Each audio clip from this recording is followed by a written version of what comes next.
is I'm going to get Shawn Yesner. We're going to go ahead and get Shawn going here. Now, I'm going to give a quick introduction. Shawn, you on the line with us? Yeah, yeah. Can you hear me? Yeah, we can hear you. Outstanding, Shawn. Okay, I've got everybody muted out except for Shawn and I. So, folks, when you have a chance to ask questions or anything like that, if you please would use the chat box for that. That way, we can give Shawn kind of the whole thing to work from. Shawn, I'm not going to steal your thunder here. I'm going to turn the screen over to you in just a minute. Could you give the folks your bio? Tell them who you are and what you're doing and what you're about, please. Yeah, so I'm a real estate attorney. I'm actually here in West Chase. So those of you that know Insured Title, they're at the back of the complex. I'm at the front of the complex. Hang on, let me see. Show my screen. Okay, so I've got two monitors. So Leo, tell me if I'm I've got if your notes. okay, so hang on. Stand by. There's Shawn. There he is right there. Cute kids and Yeah. mama. And now we've got the far bar up. Okay, cool. So I'll move the notes to the other side. There you go. That way you don't see the teacher's notes. So I'm an attorney. I'm a real estate attorney. I'm here in West Chase Commons, right at the front of the complex. Kevin and ITA is at the back. And I've been a real estate attorney now since I started practicing law, since I passed the bar way back in 1998. I celebrate my 20-year law school reunion next year. Probably be going back up to Birmingham, Alabama to spend time with all of us other old farts in law that have been practicing for 20 years. I at one point represented banks in foreclosure lawsuits, and what most people probably know me for is in 2004 switched sides, started defending lawsuits, started doing short sales and loan modifications and bankruptcies and representing consumers. But I've always held on to that real estate piece. I answered a question this weekend on Facebook about an alleyway that bordered on a property and there were trees being cut down and all kinds of craziness. So I've always kept that real estate focus in my practice. And so what Leo and Kevin wanted me to talk about was the as-is FAR bar contract. Absolutely. Shawn, I'm going to interrupt you just a second here. The intent on this, folks, we sent you, and those of you that don't have it, everybody should have it, the BABA, the Become a Better Agent booklet, which helps you create a marketing and business plan, just a basic template. We want you to print out this as-is contract, and we had a couple of emails. I sent one, and Kevin also sent one, encouraging you to print this contract out.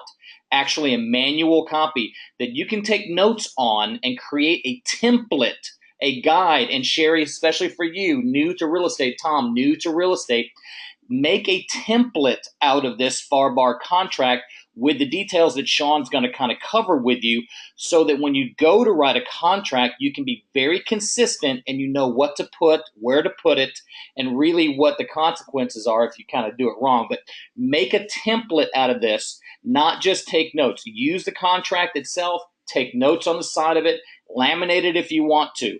And this is going to be an ongoing series with Shawn in the weeks to come. So, Shawn, I'm going to turn it back to you. Yeah, and I appreciate that, and I agree that you want to print this out, you want to take notes on it. Keep in mind, however, the FAR bar committee. There's a committee of 10 realtors and 10 attorneys, and they get together every 2 to 3 years and they review this contract. Now, this is the latest version, and I think this just took effect summer of this year. So I don't anticipate that this is going to change for at least the next year or two. But keep in mind that when that realtor attorney committee gets together, there may be changes. And as we go through the series, I'll point out changes that have been made from the previous version to this newest version. The only other thing that I want to point out, you're looking at my screen. As realtors, you all have access to these forms. As an attorney, I buy a subscription, so I have access. And interestingly, I deal a lot with real estate investors, and they all come to me and they say, what form of contract should we use? And my answer is the FAR bar. So I'm using this same form in my practice every day. Now, I don't have any objections if an investor wants to use their own form, so long as it's consistent with Florida law. But when anyone comes to me and says, hey, I need a contract to sell my house, it's this one that I pull up. I'm using the same forms that you are. So I don't know what it looks like when you're dealing with it on your computer screen, but this is my program. This is a program that I pay for that has all the forms on it. So just wanted to make that clear. So what I thought I'd do, let's just start page 1, line 1.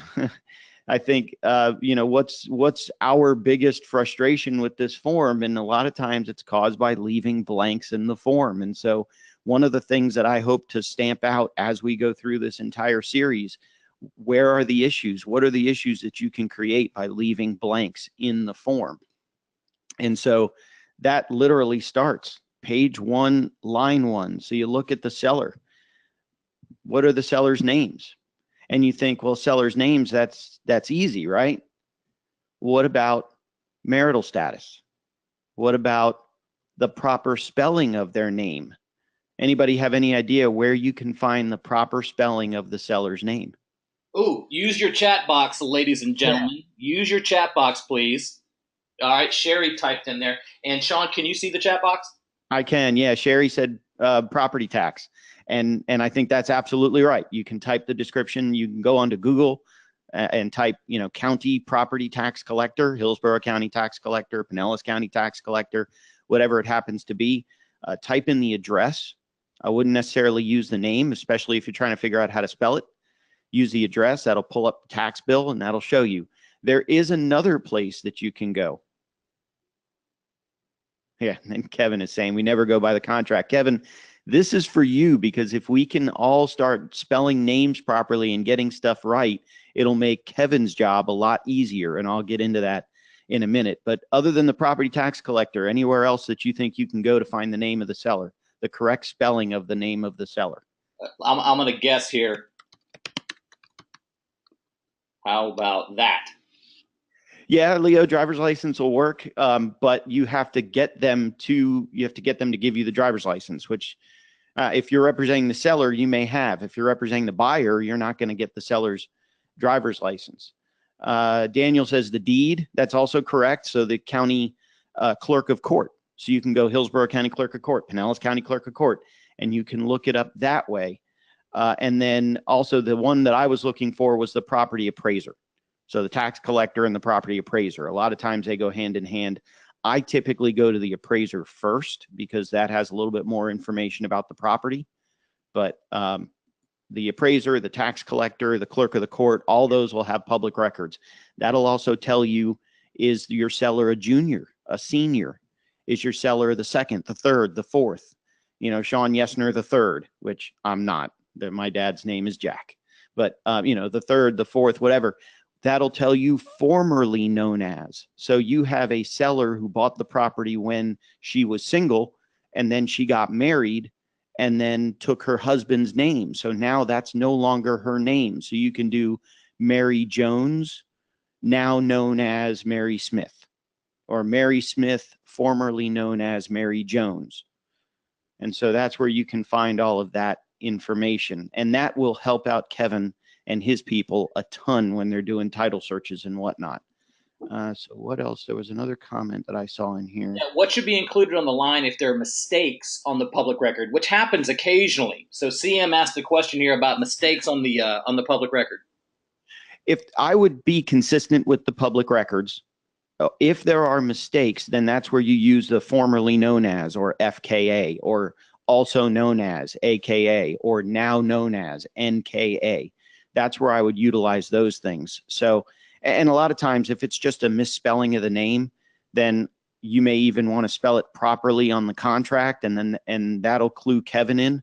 So Mary Smith, spelled M-A-R-I, is the way she happens to spell her name, but on the previous deed it was Mary, M-A-R-Y. And so you could do Mary, M-A-R-Y, AKA Mary, M-A-R-I. And that would fix it when Kevin's people take a look at it to run their searches and create the deeds and all that kind of stuff. And that'll flow through, because remember, what you guys put on the contract flows through the entire closing. So you get it wrong on the contract, it's going to flow throughout the entire closing. And I've got some horror stories about that too. Anything else anyone wants to ask before we move to page 1, line 2? And guys, I will not go line by line, but I do want to go in depth, in detail into the contract just to make sure we're all on the same page, but I'm not going to go line by line necessarily. So before I jump to line 2, any questions? Yeah, I think we're good. I'll go ahead and monitor the chat box for you, Shawn, so you keep your. Okay, cool. So line 2, very similar to line 1. But I think the most important thing, what the title company is going to tell you, what ITA is going to tell you is in box 2 specifically, put in the buyer's marital status. Because that's going to save time. That's going to save confusion. How many of you have dealt with a situation where you get all the way to closing and you learn that your buyer is the sole buyer? You only have one person buying this house, but that buyer happens to be in the final stages of his or her divorce. And now an issue comes up where you have to have the buyer's soon-to-be ex sign the mortgage because of Florida homestead laws. If any of you have ever run into this information, asking your buyer at the time you fill out the contract, are you single? Are you married? Are you divorced? Are you widowed? What is your marital status? And put it on the contract. If you do that and you find out that your buyer's in the middle of a divorce, then you know, wait, let's pump the brakes a little bit, buyer, because if you don't want your ex to be forced to sign off on the mortgage that you take out on this property, we may need to wait until that divorce becomes final. The other thing that it'll do, how many of you have received a call from the title company that says, hey, are they married? Are they divorced? Are they single? Are they widows? It'll save that phone call, which even though it shaves 5 minutes, if ITA has 10 contracts come in a day, their data people are going to pull the easiest ones first. That's just human nature. So they're going to grab the one, hey, all the marital statuses are on here. I shoot it in, it goes right up into the underwriter versus hunting around for all the information. It'll help them help you get these closings more efficient, more specific, and it'll help them get them going pretty quickly. So let's see, Sherry asks, so if they are married, does both husband and wife have to be on there? And it's a really good question, and I think that's one of the biggest confusions that I hear under Florida law. So if they are married and going through a divorce, then you only need the one on the contract who's going to buy the property. But understand that if they're not divorced by the time of the sale and the buyer is taking out a mortgage, the spouse or soon-to-be ex-spouse may have to sign the mortgage. If they're not going through divorce, if they're just married and everything is happy and everybody is happy and there's no issues at all with a divorce, I think it's up to them. And that may be a situation where you may want to refer them to an attorney, to me, to someone who does estate planning, to something like that, because they may have a reason that they just want one on the title. I don't know what it is, because typically if you say as husband and wife, that's tenancy by the entireties. That means if one of them should pass, the other will inherit the property automatically without probate, without any of that nonsense. So I don't know why a husband and wife who are buying would both not want to be on the contract, both not want to be on the deed if it's a happy marriage. Even if one has good credit and the other doesn't work, you still could put them both on title, and the one who is working can go take out the loan, and then they would both sign the mortgage. So let's see. Makes sense. That's good stuff. I think that's it as to line 2. Why don't we jump down to lines 7, 8, 9, and 10 and 11. So 7 through 11. That's all the property description part of the contract. What a lot of people may not realize is the property address has nothing to do with the what it is that these buyers are buying. The property address really has nothing to do with that. The legal description is what controls what ITA is going to be looking for, what the mortgage company is going to be looking for, what everybody else in this contract is going to be looking for is the legal description of the property, and that's right here, lines 9 through 11, the legal description. Anybody have any idea where you can find the legal description? If you're looking to fill in this box, where would you go to find the legal description? Yeah, Sherry loves the property tax collector, right? I know Daniel and Cindy are deed people. They like to pull it directly off the deed. And I think that's where I would go. I would go directly to the deed. Now, Sherry, I like your answer about the property tax collector, but what I might do is go to the property tax collector to get to make sure this folio number is right. So line 8, the property tax collector will have the property ID, the folio number. That's where that would go. And then obviously the property is located in whatever county, Hillsborough, Pinellas, Pasco, whatever it happens to be. You can also fill out the zip code. In my mind, the zip code is where does the post office deliver? Where's the mailbox? That's what the property address is. Where's the mailbox sitting? But with legal description, I like to use the deed that gave the seller's title to the property, because that's going to be the deed that ITA relies on in order to continue to carry that legal description forward. So let's see, we did get some other answers. Yeah, Daniel says the deed, which is right. Real list and verify it with the deed, which is fine. I think you can use real list, you can use the property tax collector, you can use the property appraiser, but I think the second part of that, verify it with the deed, I think that's the right answer. Scott said auto-populate. Yeah, and one thing that my form contract does, which I assume yours does as well, once I put the legal description in here, it'll auto-populate the rest of the description. And then I know with ITA software, with title closing software, once you populate the legal. Here's the problem that I've seen with the legal description. The property tax collector and the property appraiser sometimes abbreviate. And sometimes that can cause problems. And I saw a situation where it was a meets and bounds legal. So the difference between a meets and bounds says you start here for a point of beginning, and then you go north 0 degrees, such and such minutes, such and such seconds east for 100 feet. And then you go south 89 degrees and such minutes and such seconds for 100 feet. And then you go, and it describes where the surveyor's literally walking the property and going based on a compass, X number of degrees north, X number of degrees west, X number of degrees east. That's called a meets and bounds legal description. Those can get pretty long. If you have one of those, then I might even put in number 9, see Exhibit A, and then cut and take the legal description page from the deed and attach it to the contract as Exhibit A.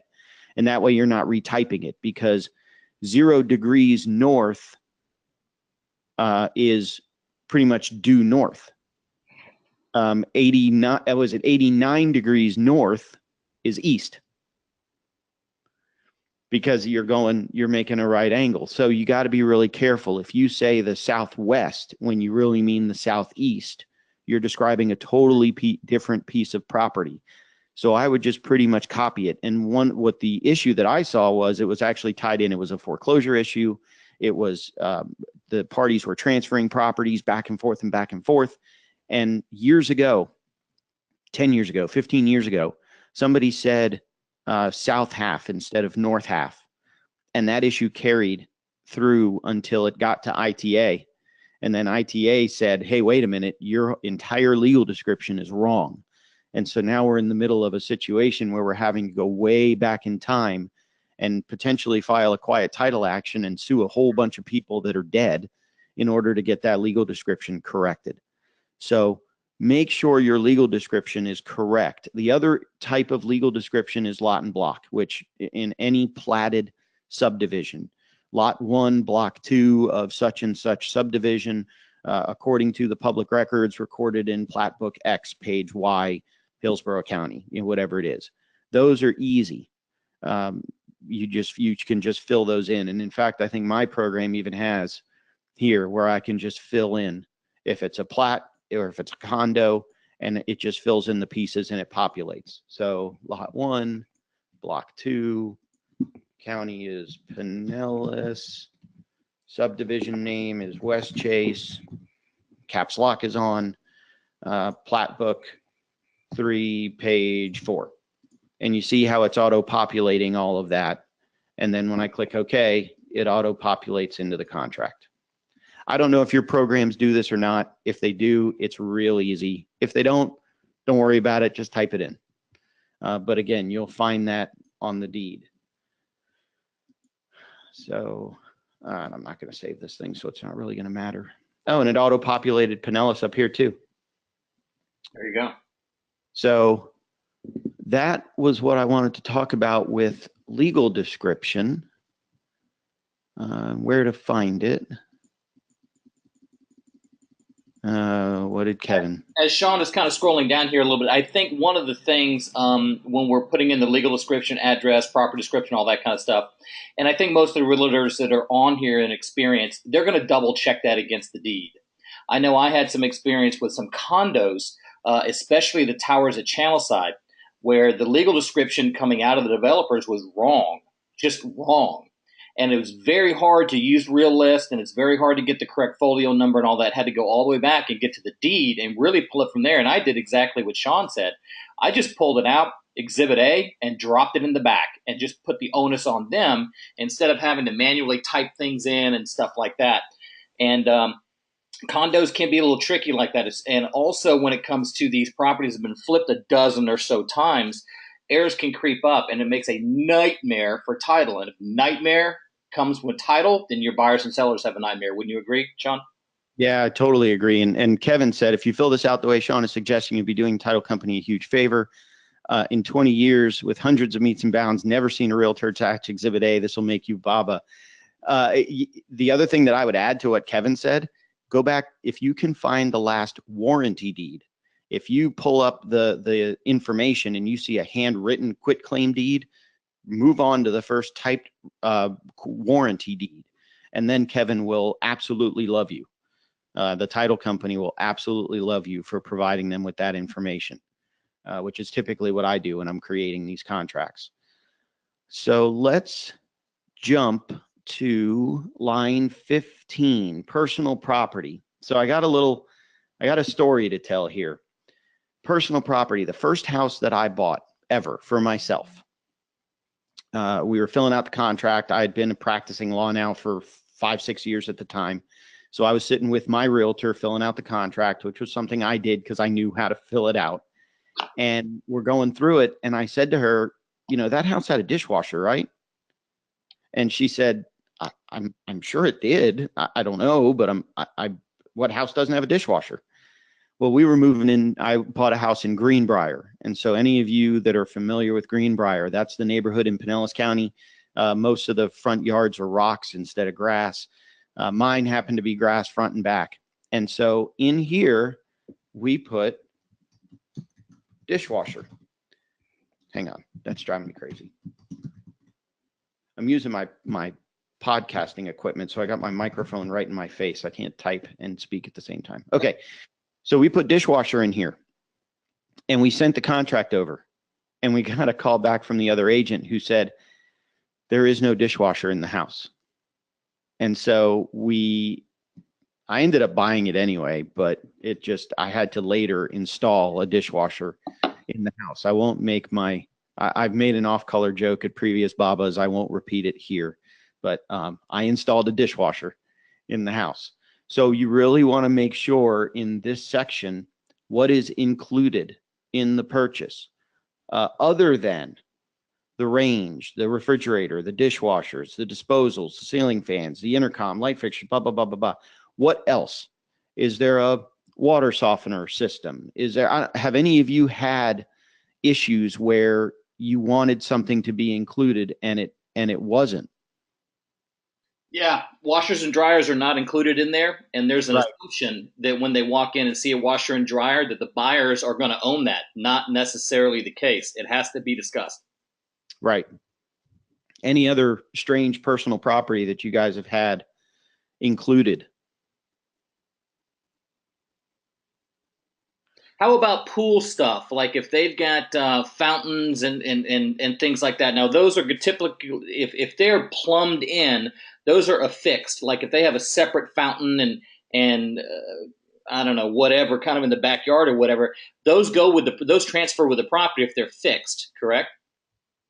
Yeah, so if they're attached to the property, if they cannot be removed without damaging the property, then they're fixed. They're permanently attached to the property. If it's something that can be moved, like a dishwasher, Daniel said extra flooring and paint, potentially, yeah, because you want to, you may not want to repaint.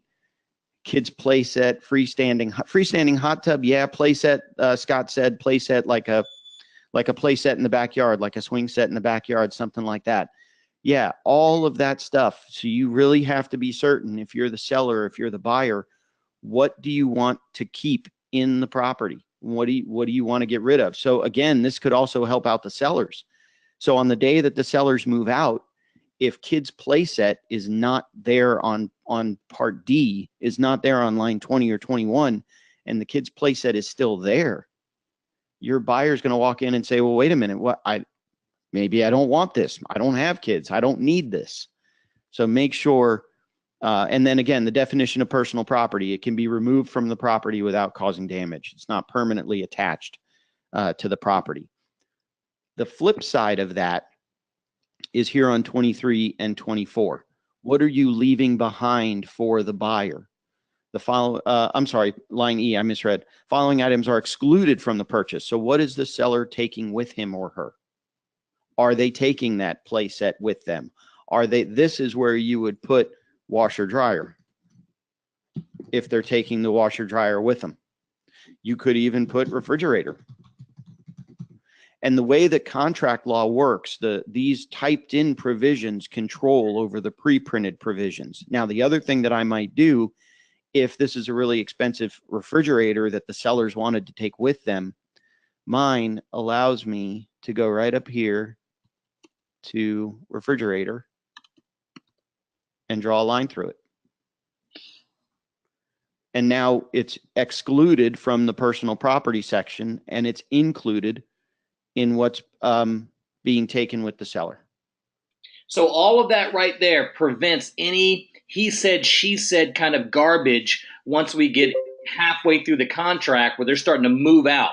Those lines right there on personal property going from line 10 and 11 and down to 21 through 24 will pretty much take all of that in consideration, yes? Yeah. What's staying, what's going. That's what these two paragraphs are for. Actually, I think I revert. Yeah, no, what's staying is D, what's going is E.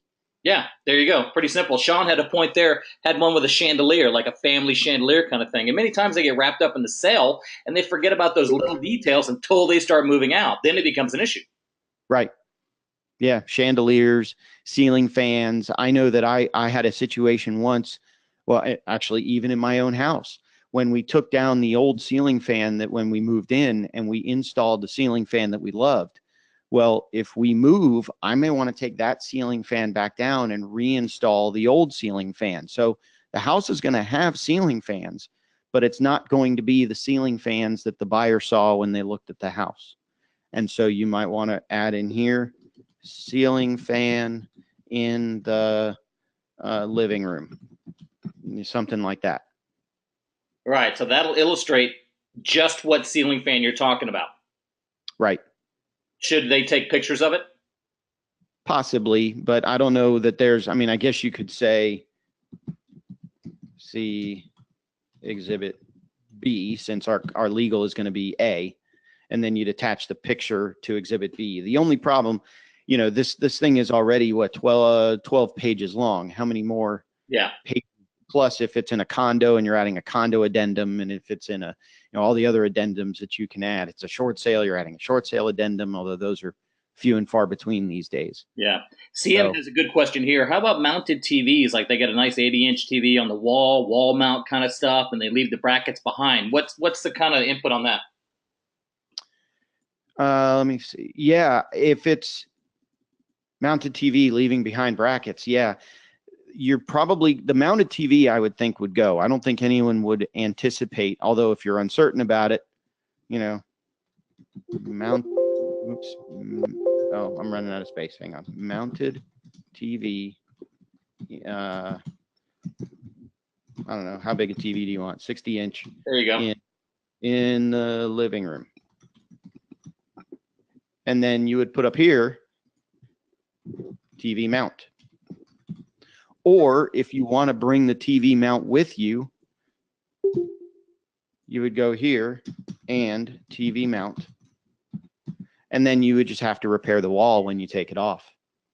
Or your seller have to repair the wall when he takes it off. Yeah, so you're basically describing in those 2 lines what stays, what goes, in as great a detail as you see fit, making sure that everybody is on the same page, whether it be TVs, TV brackets, the secondary beer fridge in the garage, or, fountain chandeliers or whatever, right? Right. Although, let's see. What did Daniel, remember mortgage companies hate seeing TVs. Yeah.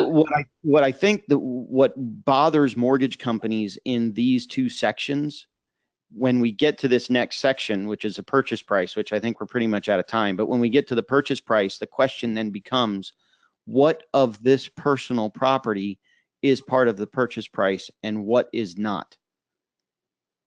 Yeah, Daniel says, make sure your customer knows it does not have an appraisal value. So what the mortgage, and Daniel, you can correct me in the chat box if I'm wrong, but what the mortgage company is worried about is this purchase price section, line 26. What is the purchase price of the house? What is the value of the house? The mortgage company doesn't want you financing your purchase of the seller's washer, dryer, refrigerator, ceiling fan in the living room, mounted TV. They don't want you using their loan to finance the purchase of all that stuff. They want you to use their loan to purchase the property. So you know what, Shawn? That actually, I think that's a great stopping point, don't you? We can come back, review a little bit, and then really drive down into the purchase price next time you're on the call and really get down to what a purchase price actually is and what it includes versus what personal property is conveyed. Yeah, I'll save this so I can come back to it next time. Yeah, okay, outstanding. Well, we are pretty much booked up on time. I want to thank Shawn Yesner for being on the call. This is going to be a fixed kind of thing. Shawn's going to come on every month. He's going to break down this contract. And the reason we're doing it this way, kind of line by line, is so we don't hit the whole contract at once because you're just going to lose information there. Take this, print this out, make notes just like Shawn is doing, and really drive down into each section so you'll know what each section does, what it's designed to do, and how it'll help your buyer and your seller getting this loan closed. And by the end of this, you'll have a template that you can go from that'll pretty much be a blank slate where you can really go for anything. And then at that point, if anything comes up across that, you just give Shawn a call. And Shawn, they know how to get a hold of you, right? Can you type in your contact information in the chat box for me, your website address, your email address, and your phone, so that everybody on the call is